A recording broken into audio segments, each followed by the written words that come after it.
Vamos a partir el tiro nomás. Ok.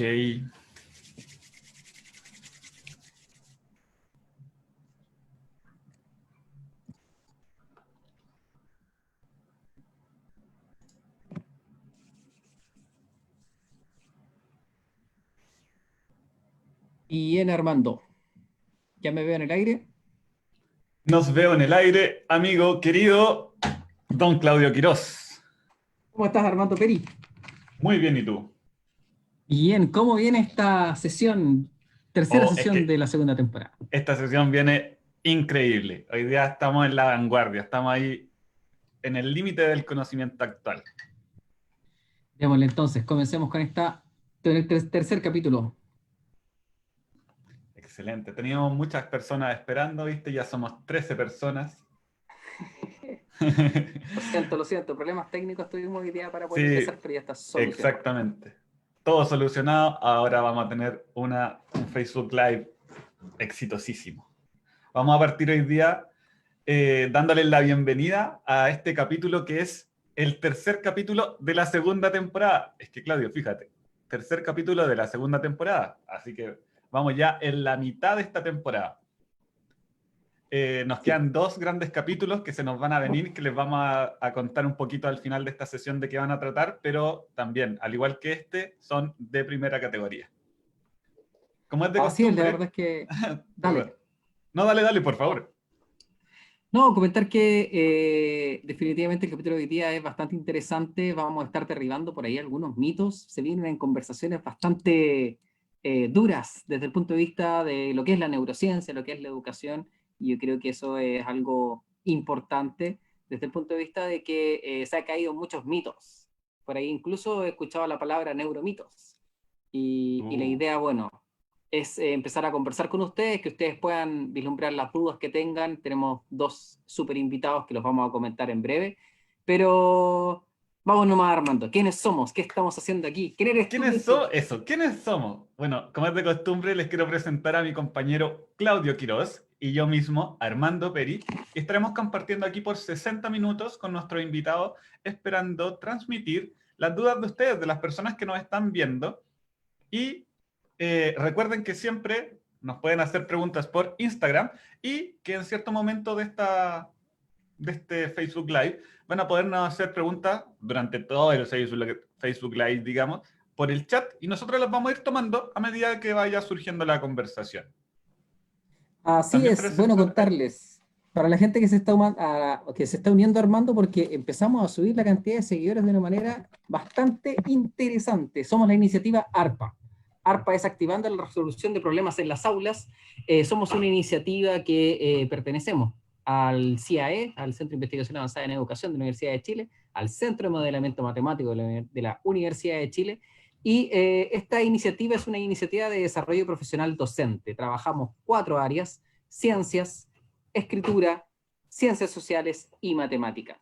Somos un equipo grande. Hoy día somos dos humildes representantes del equipo de matemáticas que estamos con esta tarea.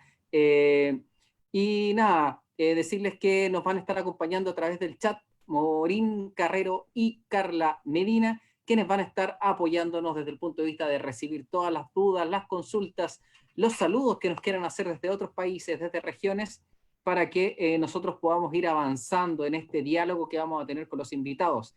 Pero, ¿qué nos puedes decir acerca de este espacio de Tardes de Mate, Armando? Bueno, tengo muchas cosas que contarte. Por ejemplo, que Tardes de Mate es un espacio para conversar donde los protagonistas son las personas que nos ven. Nosotros nos apoyamos en ellas y queremos construir o estamos tratando de armar este espacio para construir una mejor educación. Es por esto que necesitamos que ustedes, gente del chat, y que nos siguen en las distintas redes sociales de ARPA, ARPA Matemática, ARPA Escritura, nos hagan preguntas, que nos las envíen mediante Instagram. Aprovecho de hacer la promoción. Nuestro Instagram nos pueden seguir, @ARPA Matemática. Nuestro Facebook, arpamatemática.uchile, o nos buscan simplemente como Arpa Matemática. Y obviamente a través de nuestro queridísimo chat en vivo. Con sus preguntas nosotros estaremos conversando, junto a grandes invitados. Y cuéntanos un poquito hoy día. ¿Quiénes son nuestros grandes invitados? Es que ya no podemos esperar más. Estoy ansioso. La verdad es que los invitados de hoy día, Armando, son dos tremendos profesionales. Uno es psicólogo y sacó después su doctorado en psicología. El otro es un profesor que lleva años ya de academia, mucha experiencia en el cuerpo y que decidió tomar un rumbo que para muchos es muy novedoso y que no siempre es fácil de entender porque tiene que ver con las metáforas. Por ahí, para el mundo de los que estamos dentro de la matemática, cuando hablan de metáforas en matemática, ya empezamos a asociar un nombre muy particular. Entonces, bueno, el día de hoy nuestros invitados son Paulo Barraza. Él es doctor en psicología de la Pontificia Universidad Católica de Chile, es psicólogo de la Universidad de La Serena y es investigador del CIAE. Además, es profesor asociado del Instituto de Educación de esta universidad. Actualmente se encuentra a cargo del Laboratorio de Neurociencia, Cognición y Educación de la Universidad de Chile. Y por otro lado, en el otro lado del ring tenemos a Jorge Soto Andrade, que de hecho en estos momentos él está terminando sus clases regulares con sus alumnos, los debe estar por ahí motivando a más de una muy buena conversación, así que se va a unir un poco desfasado.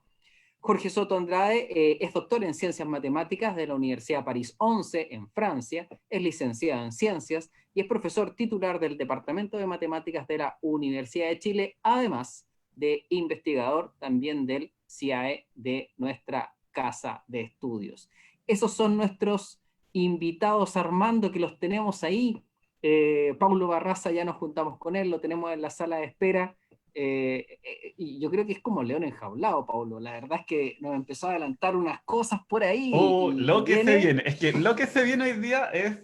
Uy, podría decir quizás para la gente que nos está mirando, incluso, aunque no sé si lo va a tocar, tiembla, Piaget, tiembla. Esto se viene, pero vamos a preguntar, veamos si nos cuenta. de la A a la Z, yo creo que Pablo se va a dar muchas vueltas. Antes de hacer y pasar a los invitados, esta vez, a diferencia de veces anteriores, quiero hablar acerca de algo que tenemos este jueves a las 3 de la tarde, jueves 10 de septiembre a las 3 de la tarde. Vamos a tener un Facebook Live muy especial a través de esta misma plataforma que tiene que ver con Renata y los problemas. Vamos a estar trabajando, pueden ver en nuestro Facebook, en nuestra página de Facebook de ARPA Matemática y también de ARPA de la Universidad de Chile.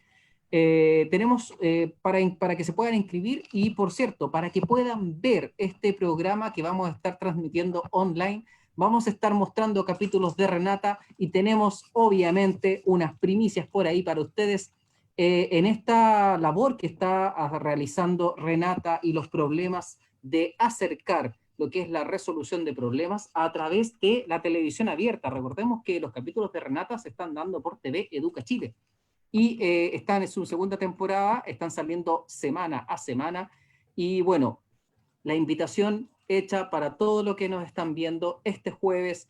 Vamos a tener un Facebook Live especial resolviendo los problemas de Renata en línea, así que no se lo pueden perder. Vamos a hacer ingresar a Paulo Barraza, que lo tenemos aquí. Vamos a colocar admitir. Y ya se nos va a unir Paulo. Aquí está Paulo. Muy buenas tardes, Paulo. ¿Cómo estás? Hola, muy bien. Oye, paso el aviso que Jorge ya está listo para conectarse, pero no parece que no encuentra el link de Zoom. Sí, ahí se lo mandé por mensaje interno. Sí. Perfecto. Ningún problema. Paulo, Armando va a partir con, mira, ahí viene Jorge, Antonio Soto Eso. Andrade. Bueno, antes de la pregunta de rigor, demos por favor la bienvenida admitir a Jorge. Que active su cámara y desmutee Lo esperamos un segundo. y el micrófono. Por mientras... Ah, mira, está en el campo. Hola Jorge, ¿qué tal? el Está micrófono. muteado. Hay que activar el micrófono. Soto Andrade. Bueno, antes de la pregunta de rigor, demos por favor la bienvenida. admitir. Creo que tenemos eco por ahí. Tienes que desconectar tu Facebook. Jorge, probablemente. Sí, lo siento, no se pueden ver por Facebook al mismo tiempo que Claro. estamos reunidos. Ah, mira, está en el campo. Jorge, te vamos a pedir, por favor, que cierres el Facebook. Hay que activar el micrófono. En Facebook. Sí. Demos por favor la bienvenida. Creo que tenemos por ahí.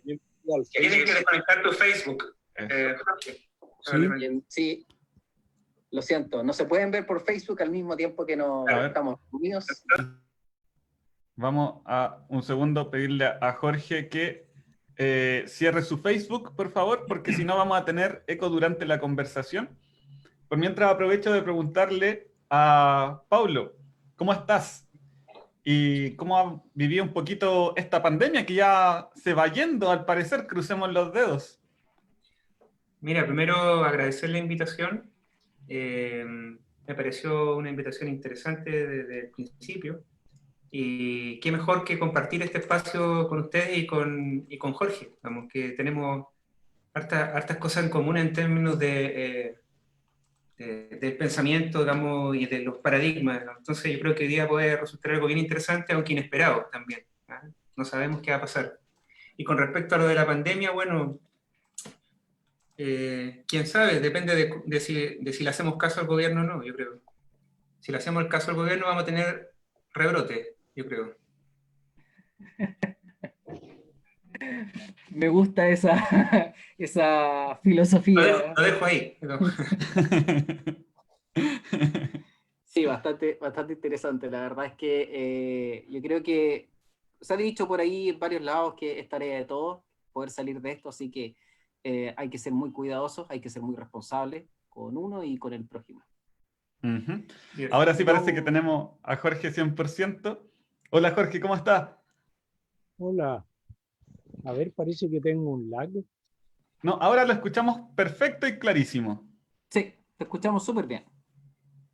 Ya, pero hay algo curioso que la imagen no reacciona. Ah, bueno, es por el fondo, nada más. Sí.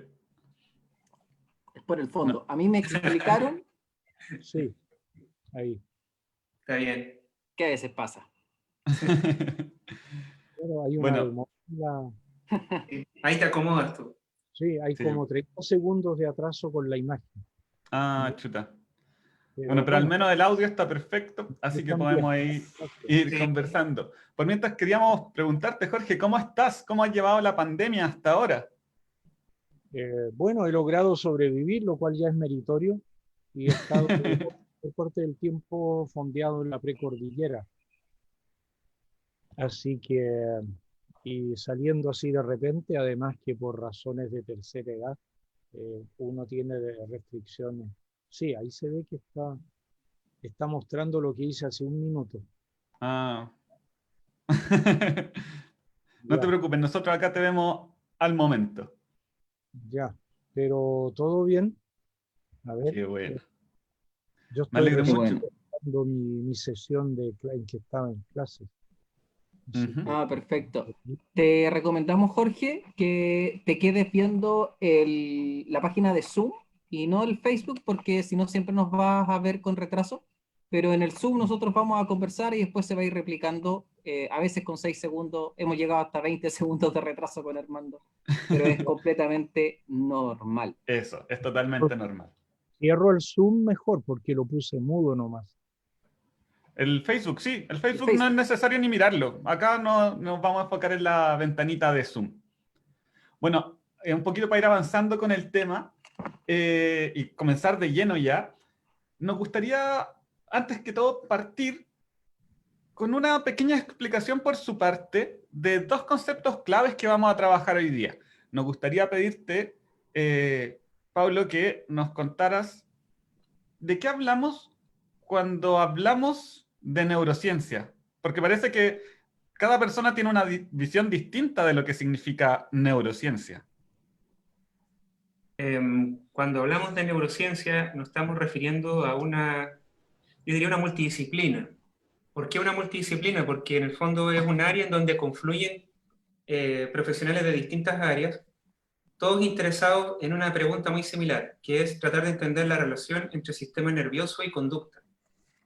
Y para responder esa pregunta, generalmente se utilizan distintos elementos como el electroencefalograma, por ejemplo, para detectar la actividad eléctrica del cerebro, o la resonancia magnética para ver regiones del cerebro particulares, o el eye tracker, que es una maquinita para ver movimientos oculares. Así que yo diría que en pocas palabras eso es más o menos lo que, de lo que hablamos cuando hablamos de neurociencias. Es una multidisciplina y no importa tanto si tú vienes de la bioquímica o de la filosofía o de la lingüística o de la psicología o de la medicina. Lo importante es que tenemos una pregunta en común, que es tratar de entender esta relación entre la dinámica del sistema nervioso y la relación con la conducta. Eso diría. Muchas gracias. Y para Jorge también tenemos una pregunta que es clave para el día de hoy. Y bien en general, ¿de qué hablamos cuando hablamos de metáforas en educación matemática? A ver, primeramente quizás yo quisiera usar el verbo en vez del sustantivo, metaforizar en vez de metáfora, porque la idea es que la metaforización es algo que hace un agente cognitivo, es un acto humano. Entonces muchas veces la discusión se va a un plano límbico en el cual uno habla de la metáfora como algo que existe en sí. Esta es una postura epistemológica quizás que es relevante. Entonces, hoy en día uno diría que uno metaforiza cuando mira una cosa y ve otra. Y eso es bastante relevante en relación con la enseñanza y el aprendizaje. Una manera en que uno aprende o en que uno lidia con un mundo incierto es que uno metaforiza y interpreta o representa, dirían otros, y como digo, ve una cosa en lugar de otra. Un ejemplo clásico de eso, cuando uno tiene, por ejemplo, un paseo al azar o un fenómeno probabilista, hay una noción ahí que es algo abstracta, que es la de probabilidades. Uno la metaforiza de una manera muy concreta cuando uno, por ejemplo, está mirando una rana que salta de una piedra a cualquiera de otras dos piedras vecinas. En vez de que la rana salte para aquí o para allá, uno metaforiza cuando uno la ve, por ejemplo, que se parte en dos y uno tiene media rana en cada lugar. U otros metaforizan viendo que se desdobla. Y eso permite hablar de probabilidades alegremente, pero es ese fenómeno, ese acto, como dice por ahí algún heredero británico de Maturana Varela, uno, así como uno alucina la realidad, uno ve algo distinto a primera vista, uno ve otra cosa cuando uno mira algo.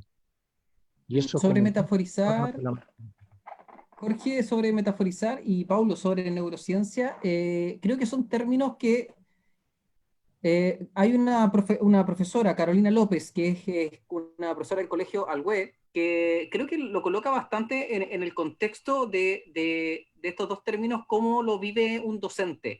Ella nos comenta que soy profesora hace 20 años y nunca recibí formación ni capacitación sobre neurociencia, por ejemplo, en educación básica.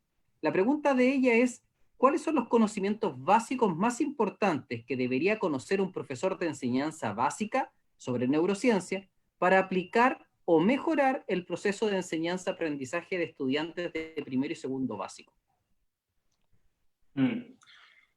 Es una pregunta entre simple y profunda a la vez, digamos, porque estoy tentado a responder que casi nada, digamos, porque efectivamente la disciplina, digamos, del enseñar, la pedagogía en sí misma, ya es una carrera profesional, ¿cierto?, que tiene sus principios ahí, digamos, bien claros. Ahora, por otro lado, creo que hay ciertas cosas que se han trabajado en las neurociencias que pudieran ser un aporte para conversar con la educación.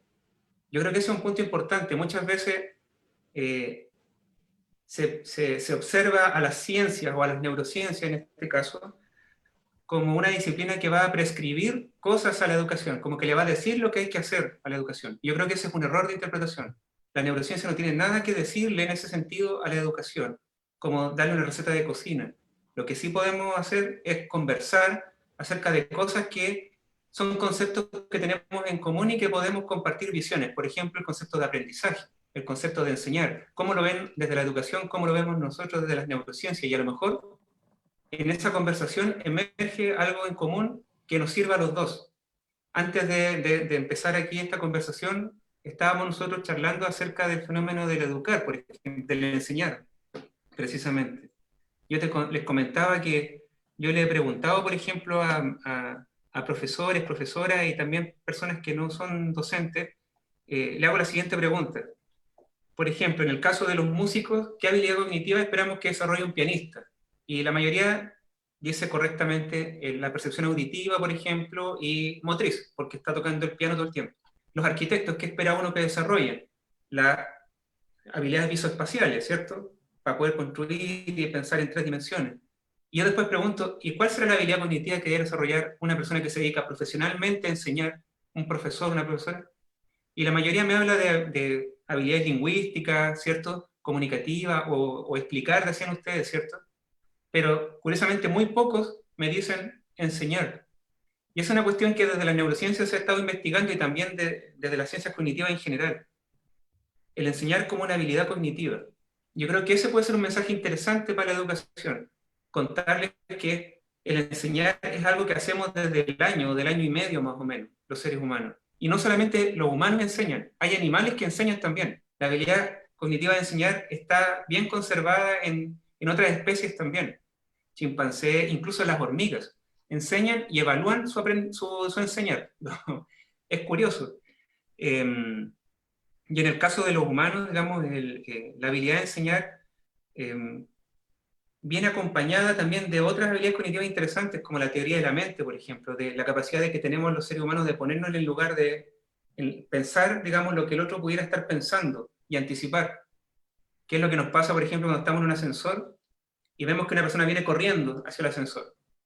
Si somos buena onda, ¿qué hacemos? Lo esperamos, Esperamos, Para que la puerta se Claro. abra. Si Exacto, somos mala paramos onda, ¿qué ahí. hacemos? Apretamos más rápido el botón para que se cierre. Para que se cierre, nos Claro. damos vuelta. Exacto. En cualquiera de los dos casos, ¿cierto? Necesitamos hacer teoría de la mente. Necesitamos nosotros anticipar la intención del otro. ¿Qué es lo que quiere el otro para poder llevar a cabo cualquiera de esas dos acciones?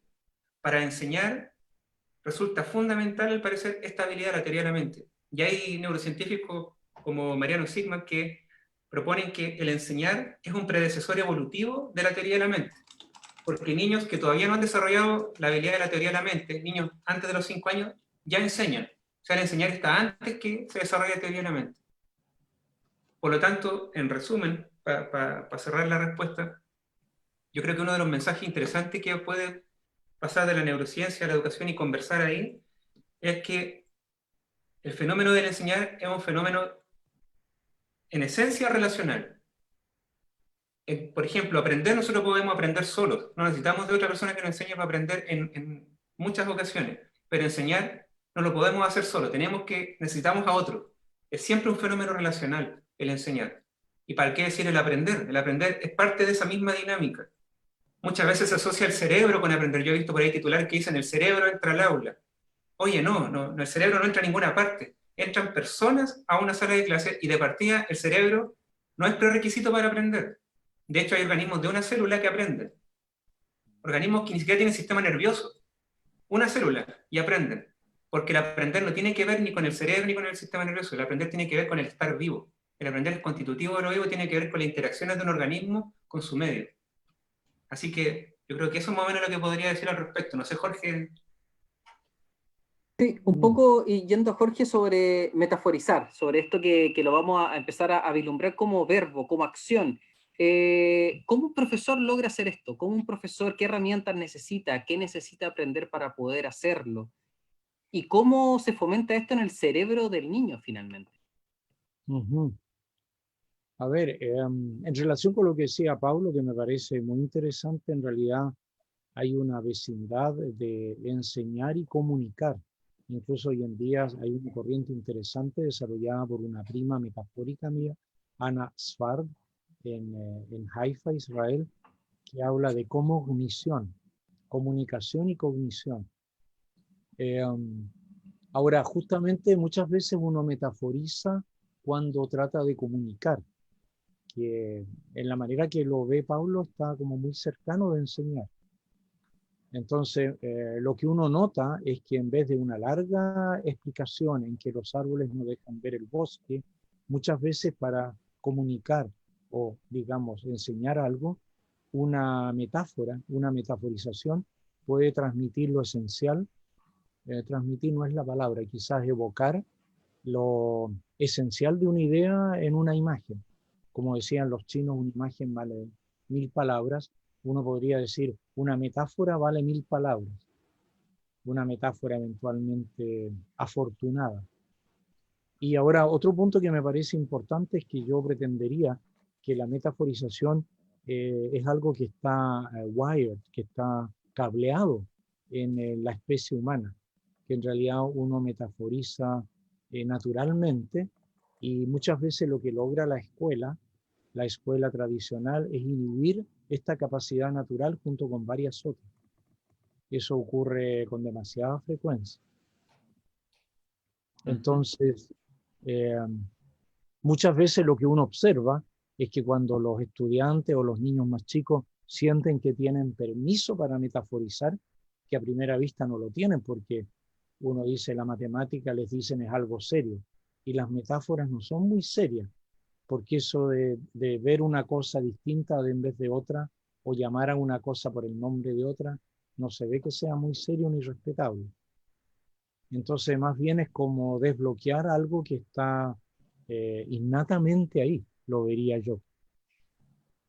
Y por supuesto se puede estimular o facilitar. Y en ese mismo sentido, acá les voy a transmitir una pregunta, quizá al mismo Jorge, que nos hace Jocelyn Aguilera. Y es, ¿cómo esto se relaciona con el pensamiento matemático, pero en el contexto de una situación virtual? ¿Hay diferencias a lo presencial? ¿No hay diferencias? Bueno, estamos justamente explorando en qué medida nuestro abordaje metafórico en activo no se pierde en la traducción, no está lost in translation, como se suele decir al pasar a lo virtual, a lo remoto. Eventualmente es más difícil porque uno pierde en buena medida la corporalidad, que es relevante, es bastante relevante en la metaforización, o sea, el lenguaje corporal está ahí, por supuesto, incluido en la comunicación. Entonces requiere eventualmente maneras quizás bastante hábiles de trabajar, porque tomado de la manera más tradicional, al pasar online o remoto, uno queda muy quizás anclado en el lenguaje simplemente. Pero la idea es sacar partido de lo visual, por ejemplo. Claro. Sí, En este mismo sentido... Yo complementaría una cosita Sí, breve, sí. que tomando lo que decía Jorge recién de las metáforas que valen más que 1000 palabras, quizás recomendar un libro de Gianni Rodari, un italiano que trabajaba con niños pequeños, y tiene un libro muy bonito que se llama La gramática de la fantasía. Y justamente lo que él hacía ahí, en la gramática de la fantasía, era dar vuelta al lenguaje. Es decir, le preguntaba, sentaba a muchos niños y le preguntaba, por ejemplo, juntaba dos palabras que nunca estarían juntas, lo que llamaba binomios fantásticos. Por ejemplo, ¿qué es un subgato? Por ejemplo. Entonces los niños tenían que decir que era un subgato. ¿De qué color es un subgato? Por ejemplo, ¿qué hace un subgato? Y se va creando un cuento, una historia. Y tú dices, oye, pero ¿por qué no gastas ese tiempo en prepararlo para el Sims, ese niño? Bueno, resulta que parece que jugar con la imaginación es mucho más valioso, al parecer, que estar perdiendo, ¿cierto? O gastando tiempo, para no decir perdiendo, gastando tiempo, ¿cierto? En pruebas estandarizadas, que es justo lo contrario a la calidad de la educación. El concepto de prueba estandarizada va al revés del concepto de calidad. Y con respecto a la pregunta de lo virtual, yo estoy de acuerdo con Jorge. Yo creo que hay que distinguir dos cosas. Uno, el concepto de enseñar, que es algo que ocurre con todo el cuerpo. Uno enseña con todo el cuerpo. Y como decía recién, es un fenómeno relacional. Necesariamente incluye al otro. Y se forma una dinámica de relación. Y lo que estamos viviendo hoy día con estas clases por Zoom, yo creo que es algo distinto a enseñar, más bien es instruir. Entonces, tiene poquito de enseñar y tiene harto de instruir, básicamente porque tú estás más bien de una forma muy, digamos, lineal, ¿cierto? Entregando unos contenidos con un PowerPoint, y lo que vemos no son caras generalmente los que hacemos clases, sino que lo que vemos son pantallitas con nombres, y con micrófonos apagados, básicamente. Entonces, se pierde mucho de la habilidad, del fenómeno del enseñar como una habilidad encarnada y corporizada, y pasamos básicamente a la instrucción. Por eso yo le decía hoy día a mis alumnos cerrando un curso, le decía, bueno, me ha encantado este curso y todo, pero me gustaría que cuando podamos volver a la vida universitaria, nos juntemos por último un día a conocernos, básicamente, porque es súper importante eso. Y yo creo que el uso de las metáforas requiere justamente de un cuerpo en movimiento, básicamente, mientras se está planteando. No es solamente una cuestión lingüística. No sé, Jorge, ¿cómo lo ves tú? Sí, quizás una pequeña nota optimista que en alguna medida hemos logrado a veces al compartir un whiteboard en una sesión de Zoom, al compartir una pizarra blanca, que los estudiantes garrapateen en la pizarra en simultáneo. Entonces, en la primera prueba ponen todo tipo de monitos en la pizarra, corazones, estrellitas, qué sé yo, pero después van desarrollando una habilidad en que en cierto sentido intervienen en paralelo, en tiempo real, en lo que está escribiendo, por ejemplo, el profesor. Entonces, en alguna medida se puede lograr que la clase, no es tan fácil, pero se puede, creo yo, se transforme en una creación colectiva, que es más difícil de hacer en lo presencial. El profesor que está ahí en el tablero, como que le cuesta un poco invitar a 30 alumnos a que escriban al mismo tiempo en el mismo tablero. Y Sí, los sí. grupos chicos que se hacen, además, ahí se logra una mayor interacción. Pero estoy de acuerdo que es mortal. Lo que se suele hacer en la enseñanza tradicional es que el profesor muestra un PowerPoint o un Keynote y la cosa se transforma en algo muy multidireccional, y como decía Paulo, el profesor ve pantallitas con nombres nomás y no tiene idea de las reacciones que de los alumnos. Además, también cuando uno cree que mira a los ojos, eventualmente está mirando a otro, porque las pantallitas no están en los mismos lugares. Claro, están en cualquier lado. Claramente. Eso es súper importante que lo que nos comentan referente a cómo se crean estos espacios dialógicos y cuán dialógicos son. Y ahí yo creo que la habilidad del profesor es fundamental, desde él tener perseverancia en ocupar estas pizarras blancas y lograr que los estudiantes las empiecen a ocupar como un medio, como un espacio de confrontación de ideas o de poder expresar lo que están pensando, como también el de generar buenas preguntas o el generar el trabajo colaborativo, que en parte es lo que a nosotros también nos mueve como iniciativa ARPA, sobre todo lo que tiene que ver con preguntas. A mí me gustaría comentarles que tenemos una pregunta de Daniela Castro, que es profesora de educación básica también, que pregunta: ¿cómo trabajamos la motivación en los estudiantes, sobre todo aquellos que no entienden y se definen como las personas nulas para la matemática? ¿Cómo lo hago en el caso de la neurociencia? ¿Cómo lo ven ustedes este fenómeno, Mira, Paulo? en principio yo me quedo más con la parte de la pregunta que de ese estudiante que se autodefine como nulo. Yo creo que partiría por ahí. El tema del otro de la motivación y tal, después lo podemos ver. Pero, ¿por qué yo llegaría a definirme así? Entendiendo que el enseñar es un fenómeno relacional, ¿cierto? Yo creo que de alguna manera, ¿cierto? Yo he tenido una historia de interacciones con las matemáticas, entonces, que me han llevado a pensar tal cosa. O quizás con esa profesora, ese estudiante tiene ese tipo de interacción y quizás en otra asignatura no lo tiene así. Entonces, ojo, el problema no lo tiene con las matemáticas. El problema lo tiene con las personas que ha interactuado en un contexto de clases de matemáticas. Ese sería mi... Por lo tanto, la motivación no hay que inducirla en una persona que está inserta en una relación así de negativa. En realidad, si cambio la relación, probablemente la motivación aparece sola. Esa sería mi mirada del fenómeno. No sé, Jorge, ¿cómo tú lo ves? Sí, yo creo que es claro que ahí suele haber esa historia ahí de una autoimagen o de sentir que uno es nulo para. pero hemos notado una y otra vez que el contexto ahí importa mucho, y ahí yo me haría eco un poco de la corriente de la matemática realista de Freudenthal y los holandeses, en el sentido, por ejemplo, este año experimentalmente se nos ocurrió comenzar un curso de matemáticas para humanistas con los datos del COVID. Entonces, ¿cómo puede uno entender qué está ocurriendo a partir de los datos que tiene? Entonces, eventualmente desarrollaron maneras bastante hábiles de procesar e interpretar los datos brutos, eventualmente de manera más hábiles que algunos ministros, en cuanto a darse cuenta, por ejemplo, que es un fenómeno de contagio, es más bien multiplicativo que aditivo, o incluso llegar a ser, por ejemplo, gráficos logarítmicos para detectar un crecimiento exponencial.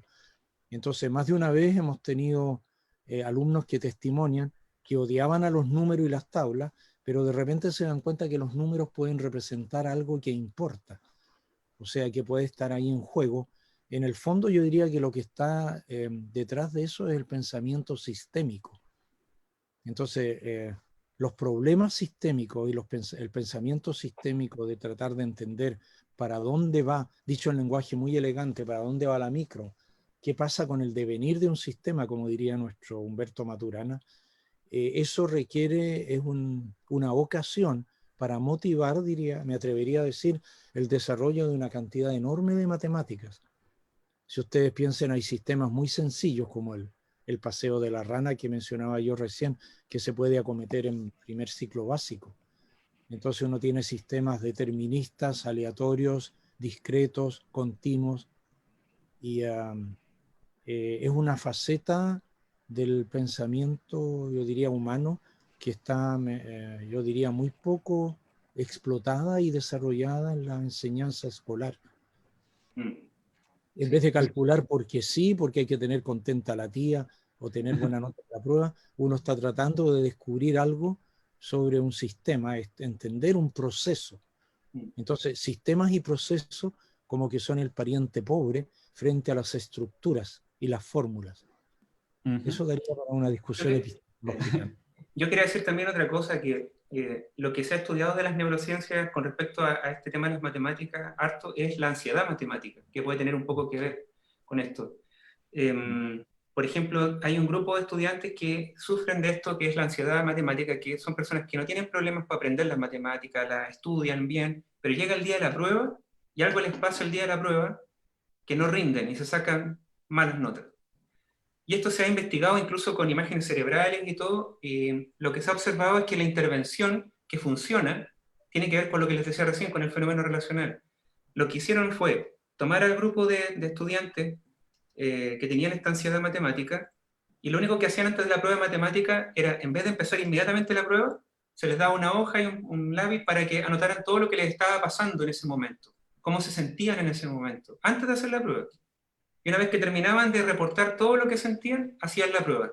Increíblemente el rendimiento subía significativamente. O sea, si ustedes ven, el cambio que ocurrió ahí, ¿cierto? Es un cambio en la relación, un cambio en la manera de enfrentarse al problema. Obviamente que eso implica también una mirada distinta de la profesora y el profesor de lo que significa aprender y enseñar también. Y obviamente ya no es tan importante la evaluación, la prueba, sino que lo más importante es primero estar en un buen estado psicológico antes de empezar una evaluación, porque si no el resultado se va a distorsionar. Si yo me fijo solo en la nota, voy a creer que ese estudiante no sabe matemáticas. En realidad sí sabe, lo que le está pasando es otra cosa. Claro. Y en ese mismo sentido, a mí me gustaría quizá hacer una pregunta que está íntimamente relacionada con algo que nos hace, perdón, con algo que nos pregunta una educadora de párvulos, que dice, ¿cuál es el rol de las emociones en los periodos de aprendizaje? Y si pueden las emociones negativas favorecer el aprendizaje. Me gustaría preguntarle a Jorge primero y después si nos puede comentar algo Paulo. Bueno, hay toda una corriente cada vez más fuerte de investigación sobre didáctica, sobre el rol de la afectividad en el aprendizaje. En particular, nuestros hermanos finlandeses han desarrollado mucho este punto. Pero yo quería ahí hacer nomás dos observaciones. Una, aparte de lo que es más o menos bien sabido, las emociones llamadas negativas, yo pretendo que pueden ser gatillar un aprendizaje. Ejemplo típico, el niño o el estudiante que recibe un problema que le carga. Primer punto, yo diría hay un problema muchas veces de anestesia emocional que juega en contra. Uno lo nota, por ejemplo, cuando uno, por ejemplo, se hace un desarrollo en el curso, en que entre todos resolvemos un problema y eventualmente yo le pregunto a los alumnos, ¿les gustó lo que hicimos? Y muchos quedan marcando ocupados porque esperaban que uno pregunte, ¿entendieron lo que hicimos? No si les gustó o no. Porque en matemáticas se supone que lo que importa es entender o no, no estar conforme o que le haya gustado, apreciar lo que hicimos. Lo interesante es que uno logra muchas veces que hayan disidentes que digan yo entendí pero no me gustó. No se podrá hacer más simple. O me cargó esta manera así calculatoria de resolver el problema. Entonces, a lo que voy es que muchas veces una reacción negativa frente a un problema puede gatillar, por ejemplo, una metaforización. Como el problema a uno le carga, uno trata de verlo de otra manera, suponiendo que uno está un poco comprometido con el proceso, porque también le puede cargar tanto que apaga la pantalla y desconecta el micrófono o se va para la casa. Entonces, el desagrado, pretendo yo, puede ser un gatillador de la creatividad. Eso es algo que se puede trabajar y el primer punto es reconocerlo, o sea, superar una cierta anestesia emocional a veces, que al mismo tiempo que el desagrado de los problemas, es como que uno tiene la sensación como estudiante que no es relevante el estado afectivo de uno. Y justamente eso ocurre muchas veces con problemas. Hay problemas que le ponen a los niños o en ensayos de CIMSE que yo los miro y me desmotivan totalmente. O sea, me da realmente lata acometer ese problema a pesar que soy un matemático profesional. Y uno se puede imaginar qué le pasa a los estudiantes, a niños indefensos, cuando se ven obligados a resolver problemas que no tienen ningún sentido para ellos. Muchas veces son problemas absurdos o problemas en los cuales le dan datos que son totalmente irrealistas que uno obtenga en la realidad y les piden datos que eran mucho más obvios, como esos problemas de las edades del papá y del hijo. Claro. Entonces, ahí las reacciones afectivas yo creo que es una variable que conviene tomar en cuenta, realmente. Y en tu caso, Paulo, ¿qué opinas? Voy a abordar el tema desde otro ángulo para matizar. El tema de las emociones hoy día en educación está bastante de moda, ¿no? Hay incluso movimientos que quieren introducir el tema del aprendizaje emocional, algo así es el concepto de la escuela, ¿cierto? Y todo un movimiento. Y a mí las modas en general me asustan, ¿eh? O sea, yo te digo, porque detrás de la moda siempre viene el negocio, ¿te fijas? Entonces, ahora, ¿qué podemos tomar más en esencia? Separando lo que es como la farándula, digamos, del concepto de emociones y en educación, de lo que pudiera tener un poco más de peso. En primer lugar, primero hay que entender qué son las emociones, ¿sí? Y desde una perspectiva más como sistemas biológicos, son disposiciones de un organismo a actuar de una determinada manera. Eso es lo que generan las emociones en el cuerpo. Nos disponen a la acción, en primer lugar. Segundo, a veces uno se queda solamente con la impresión de que las emociones son como la rabia, el miedo y eso, ¿cierto? Pero también hay otros estados emocionales que son interesantes y que eso sí se han vinculado a la investigación con el aprendizaje, como son la sorpresa, el asombro, la sensación de incertidumbre, de no saber. Todo ese tipo de estados emocionales son mucho más relevantes para el aprendizaje que cualquier otro. Y curiosamente eso no se toca muchas veces. Justamente el sistema educativo lo que hace es reducir la incertidumbre, no incertidumbre. A los profesores se les pide que planifiquen aprendizajes esperados, imagínense, lo que es totalmente contrario al sistema biológico que somos. De hecho, yo siempre les pregunto, ¿por qué no pensamos mejor en los aprendizajes inesperados? Porque de hecho nosotros no sabemos qué es lo que aprende el otro, no tenemos idea de lo que el otro aprende. Nosotros observamos una conducta nomás en el otro y creemos que aprendió o que no aprendió, pero en realidad no lo sabemos. Entonces, cuando Jorge dice esto de las emociones negativas, por ejemplo, la sorpresa es una sensación muy desagradable. Aun cuando la sorpresa sea un regalo, a ti te sorprende, lo primero que tú generas es como una especie de susto, ¿eh? Porque a los seres humanos nos encanta la regularidad, de que todo esté igual, que todo siga igual. Cuando algo se cambia, a uno le llama la atención. Por ejemplo, todos los días llegamos a nuestra casa y están todos los árboles ahí mismo, qué sé yo. Y de hecho andamos con el piloto automático, ni siquiera damos la conciencia, nos vamos de manera muy inconsciente y llegamos a nuestra casa. Hasta el día que cortan el árbol.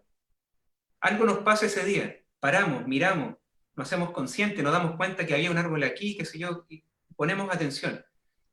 Y cuando a nosotros nos pasa eso, nos abrimos al aprendizaje. ¿De qué? De un nuevo patrón. Ahora yo aprendí que mi casa puede o no tener árboles, digamos, por decirlo de una manera muy burda.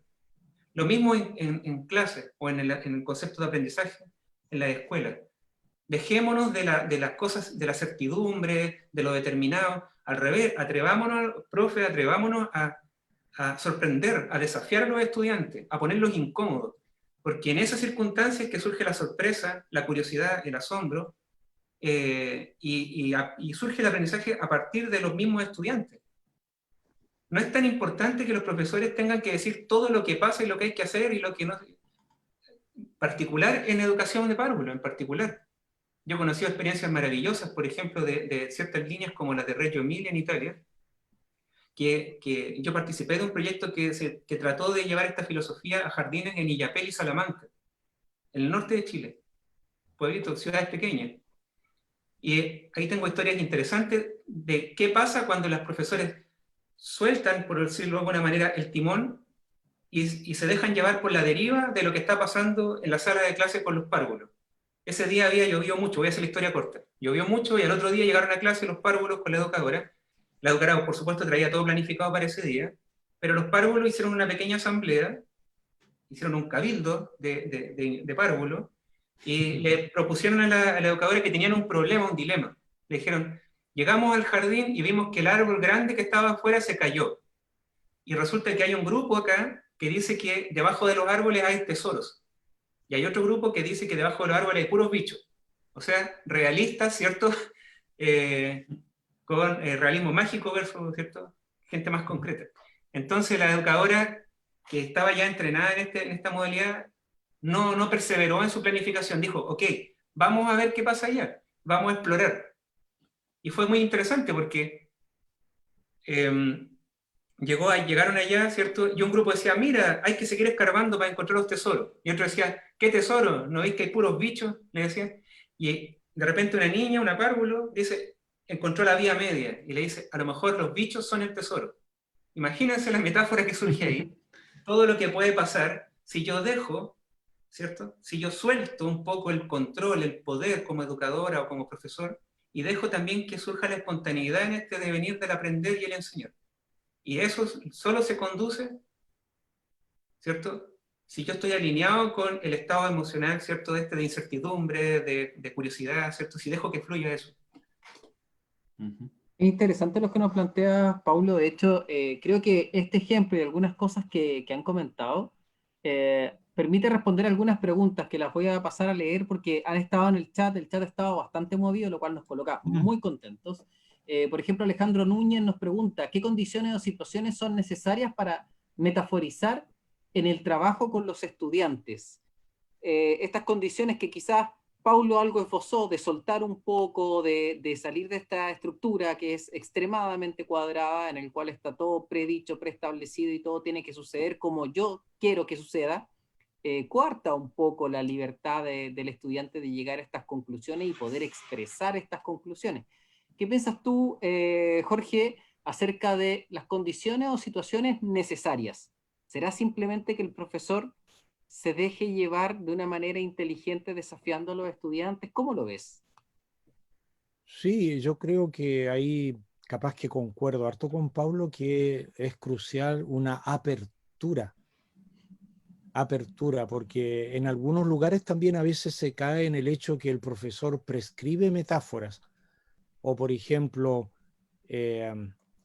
les dice a los estudiantes, a ver, para resolver una ecuación tienen que imaginarse una balanza en que hay un peso incógnito, etc. Entonces, a veces, no sé si me escuchan bien. Sí, Claro, Bien. muy bien. Claro.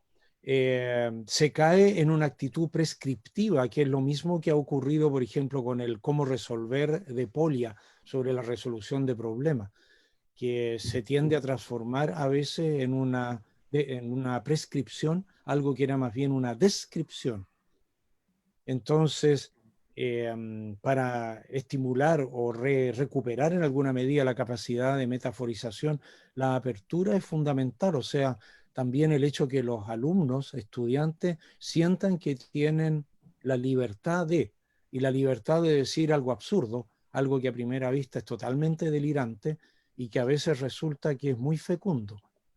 A veces, por ejemplo, cuando surge una pregunta en el aula, cuando lo hacíamos presencial, tratábamos de estimular a los alumnos, por ejemplo, a dar la respuesta más tonta imaginable a la pregunta, lo cual requiere creatividad a veces, o sea, una respuesta totalmente absurda. Entonces, ese tipo de juego suele ayudar bastante, como digo, a estimular el pensamiento divergente. Jorge, me quiero colar un poco porque justo Eduardo Campuzano nos comenta, el problema es que hay buenas y malas metáforas. Es un arma que hay que saber usar. ¿Qué piensas tú al respecto?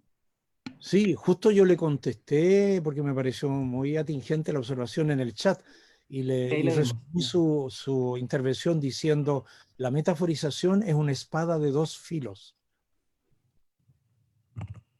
que es una respuesta canónica, por supuesto, porque es una respuesta metafórica a una pregunta sobre las metáforas.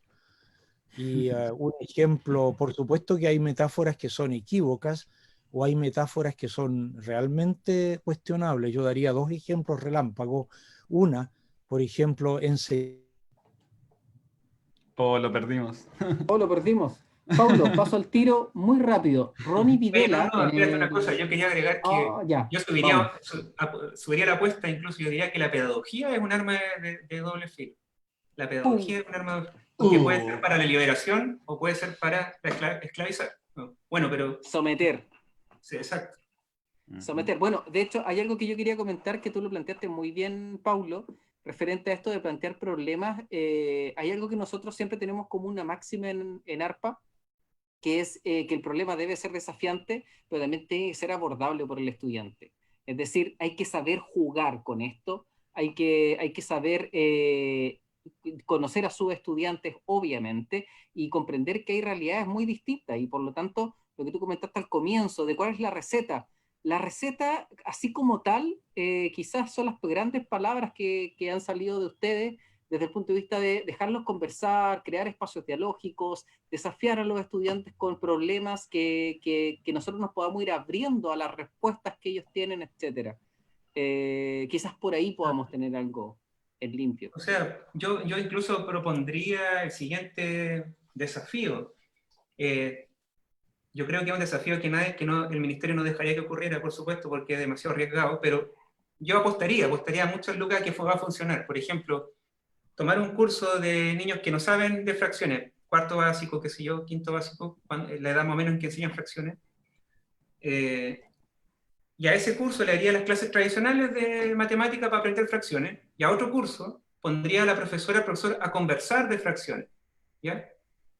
No a enseñar de fracciones así como de manera, ¿cierto?, instruccional, a conversar de las fracciones durante el mismo año. Yo te aseguro que al final del año los dos cursos aprendieron fracciones. Porque no pasa por la modalidad, ¿te fijas? No pasa por ahí. Pasa por el encuentro recurrente. Hola Jorge, ¿volviste? Creo yo, digamos, el Sí, encuentro recurrente con esta profesora, este profesor, que me habla de un tema en particular, ¿cierto? Que me ayuda cuando me cuesta. Ahí aparecen otros fenómenos interesantes, el fenómeno de la retroalimentación, ¿cierto? La consideración del error como una instancia de aprendizaje, la interacción pedagógica, en resumen. Esa cuestión es fundamental, es el corazón del enseñar en contexto educativo. Jorge, tú te quedaste con una anécdota ahí, un Sí, cuento. Sí, quedamos súper ansiosos de saber cuál era la anécdota que nos iba a contar. De hecho, eran dos. estás muteado, eso sí, Jorge, Sí, tienes hay que que activar el desmutear. micrófono.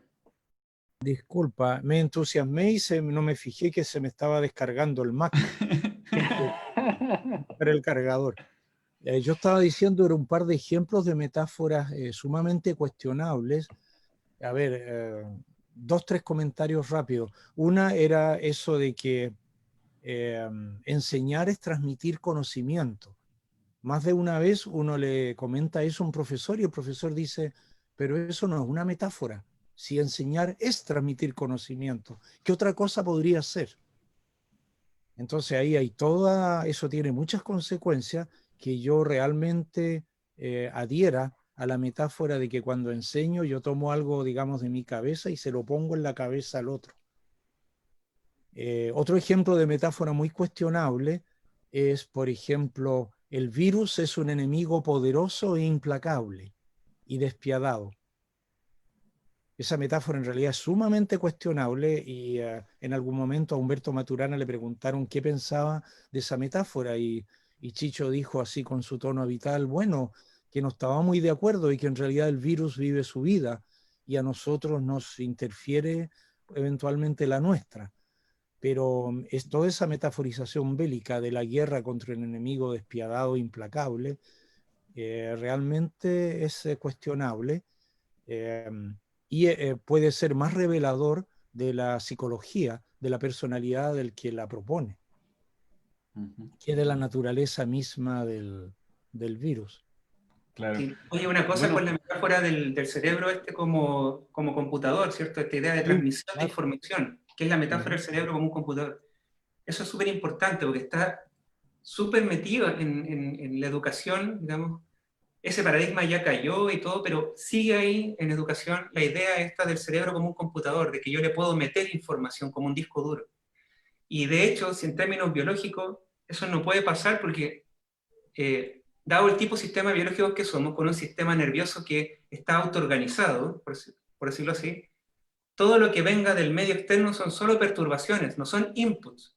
Son solo perturbaciones que van a gatillar cambios que el propio sistema va a generar. Por lo tanto, en pocas palabras, el sistema nervioso no recibe instrucciones de ningún tipo para hacer lo que hace. Eso desafía de manera directa el quehacer del profesor tradicional. Porque si yo no puedo instruir, ¿cierto?, el sistema nervioso del otro, ¿qué hago entonces? Bueno, lo que tengo que hacer es justamente ofrecer estas perturbaciones. Lo que hacía Jorge, por ejemplo, al decir, denme la respuesta más exótica que puedan encontrar, digamos, ¿cierto?, para resolver este problema. Es una perturbación tremenda y que esos estudiantes en su propia organización van a ver cómo resuelven. ¿Se fijan? ¿Cierto? Él no está instruyendo algo, no está diciendo cómo hay que hacer las cosas. De hecho, al revés. Está diciendo, díganme ustedes a mí cómo se pudiera hacer esto.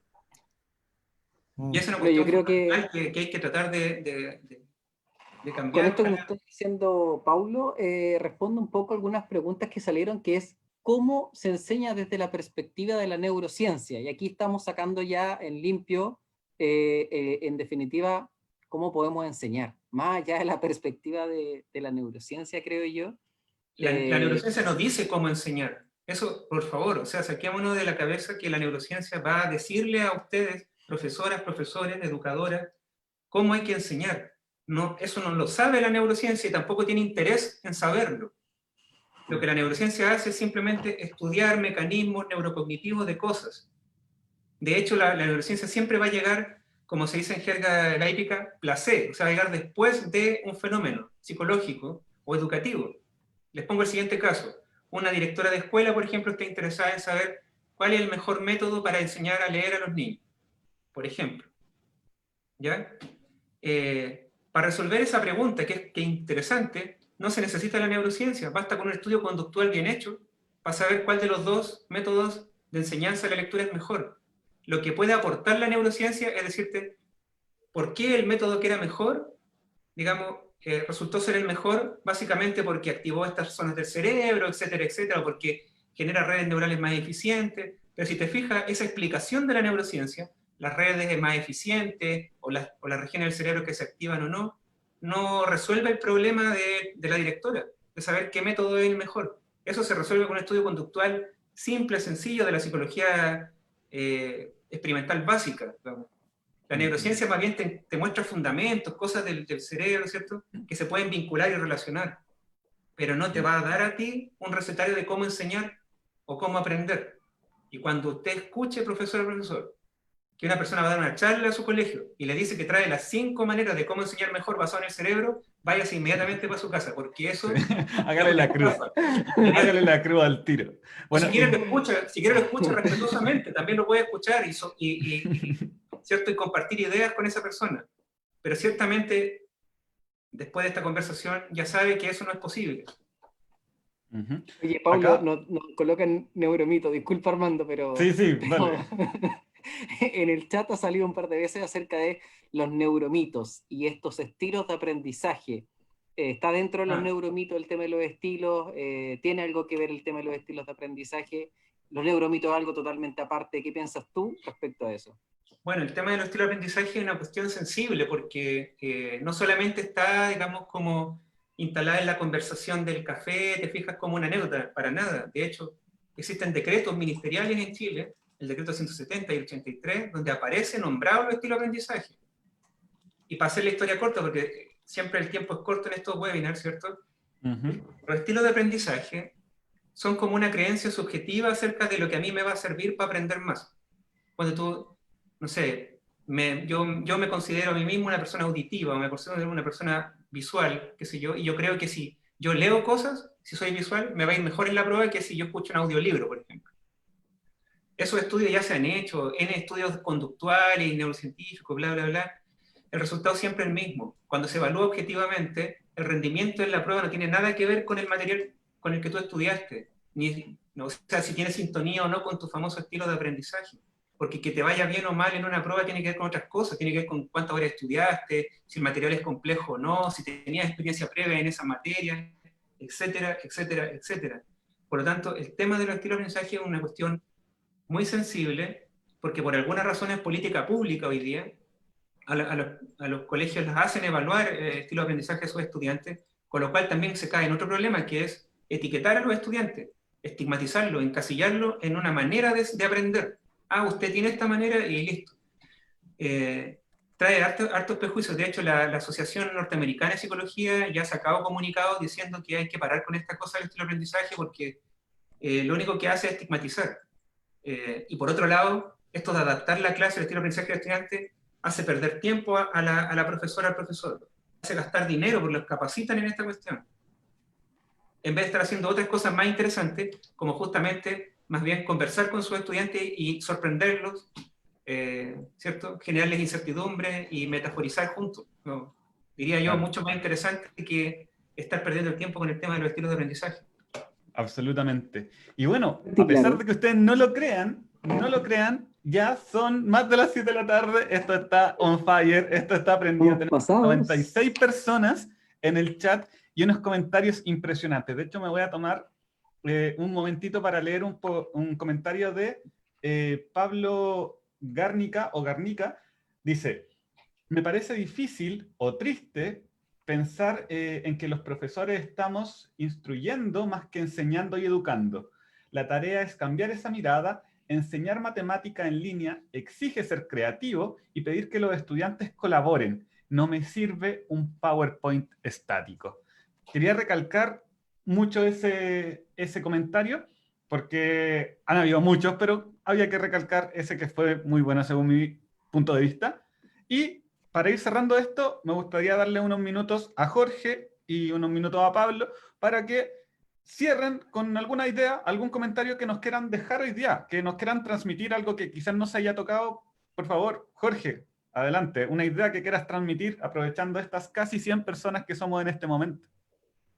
Sí, dos cosas cortitas. Una, respecto a esto de las metáforas nefastas en la historia, en ciencias humanas y sociales hay ejemplos trágicos de esto.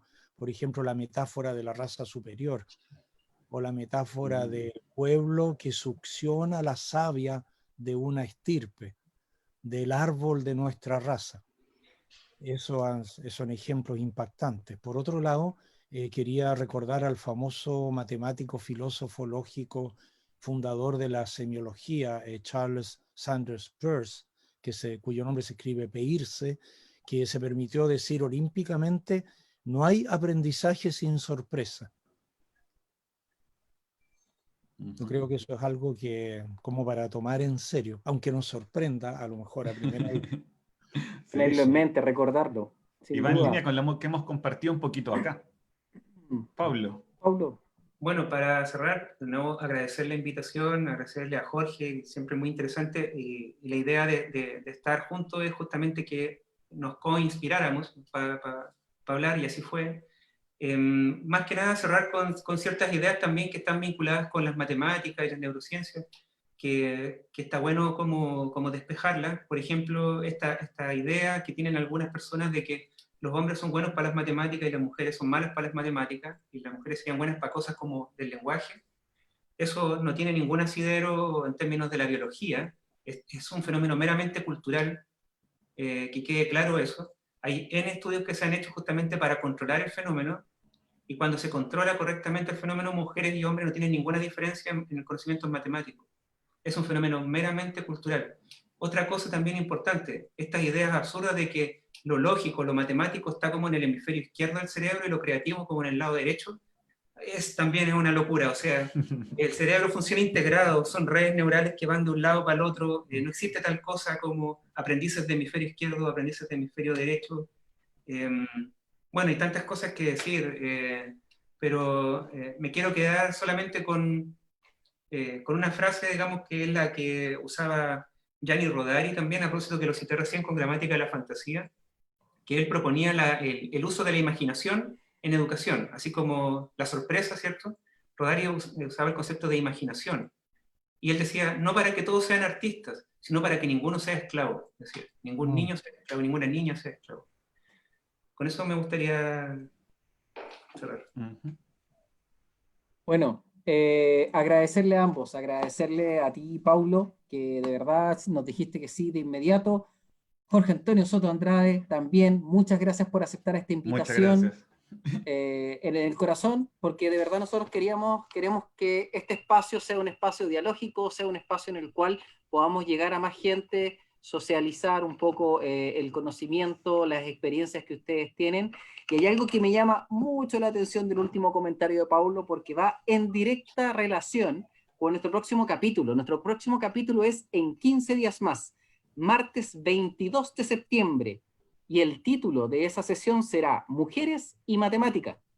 ¿Existe diferencia de género en nuestras aulas?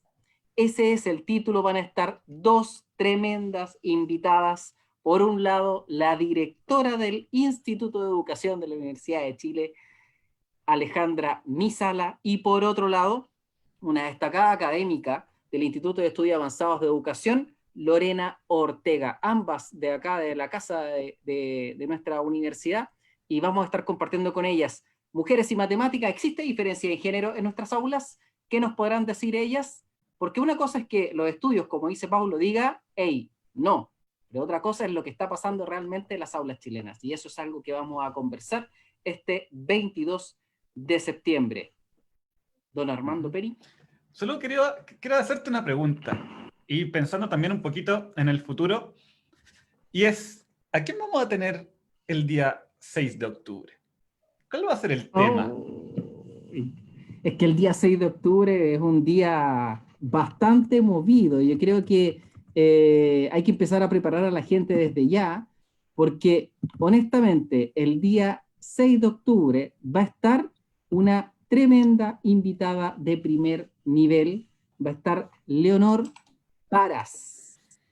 Y vamos a estar hablando de algo que es bastante controversial el 6 de octubre, medición de desarrollo de habilidades matemáticas, pruebas estandarizadas, específicamente la prueba de transición universitaria. Con la directora del DEMRE, vamos a estar aquí conversando con ella. Preparen sus preguntas, preparen las conversaciones. La prueba estandarizada que tenemos de ingreso a la educación superior es el tema central. No obstante, las pruebas estandarizadas también las vamos a estar trabajando porque hay mucho que decir sobre ello. Claro, son parte de. Y recuerden que todas sus preguntas, en especial para el día 22 de septiembre, nos las pueden dejar por nuestras redes sociales, Instagram, @arpamatemática, y por Facebook, @arpamatemática.uchile. O nos pueden buscar también en Facebook como Arpa Matemática.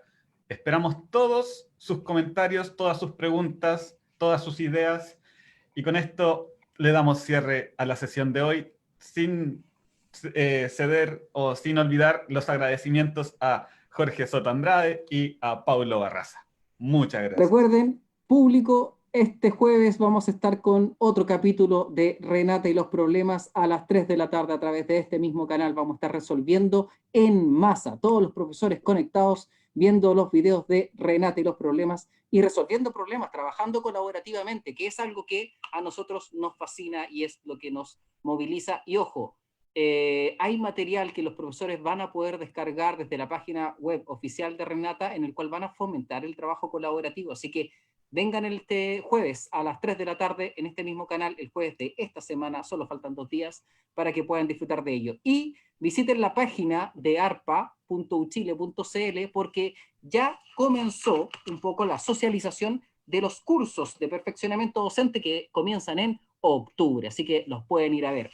Don Paulo Barraza Rodríguez, don Jorge Soto Andrade, muchas gracias. Nos estamos viendo en una próxima ocasión. Gracias. Chao, chao. Chao, gracias.